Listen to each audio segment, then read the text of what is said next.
તેને મારવાનો હતો પટ. મેં કીધું હું મારી દઉં. ત્યાં મારો પપ્પા કહેતા ન આવડે ભાઈ. તો આપણે જોયું બીજું શું. ઊભું નથી રહેવાનું, હાથમાં કોથળે પહેરીને હલાવવા ને છે. હા હવે ખબર પડે છે ને હલાવવાના હતા મારે, એટલે પટ નો ભેળાવી દીધો મને. જો તો પટ માર્યો તો એટલે મારા હાથ પટવાળા હતા તે બધા સીણા મારા થૂકવા પડ્યું. બહુ બળ પડ્યું.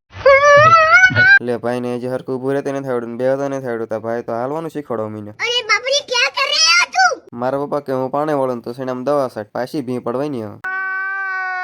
હજી તો 4 પપ સાટ્યા હતા તો ઠાકી રહ્યું. લે ઘડક ગલોડિયા રમાડો તો ઠાક ઉતરી જાય. કે પપ્પાનું આયોજન કર મારું ગલોડિયું રમી જાય છે. માન 9 પપ સાટ્યા અને ભાઈ તો ફૂલ ઠાકી ગયા હોય એવું લાગે છે. કેટ દુખવા મીની. પછી મારા પપ્પા કે હાલ ખાઈ લે પછી સાંટજે, બાકી સાંટવાના તો તારે જ. હજી તો ખાવાને જ બેઠો તો આ જાણે આ કામ કરીને આવ્યો એમ બેહી જાય અહીંયા આવી. કામ કર્યા વગર તો મને નથી ખાવા મળતું. બિલી બેન પપના ફીન નીકળી જાય, મારા ફીન નીકળી જાય. હવે તો ફોલો અને સબસ્ક્રાઇબ કરી દો.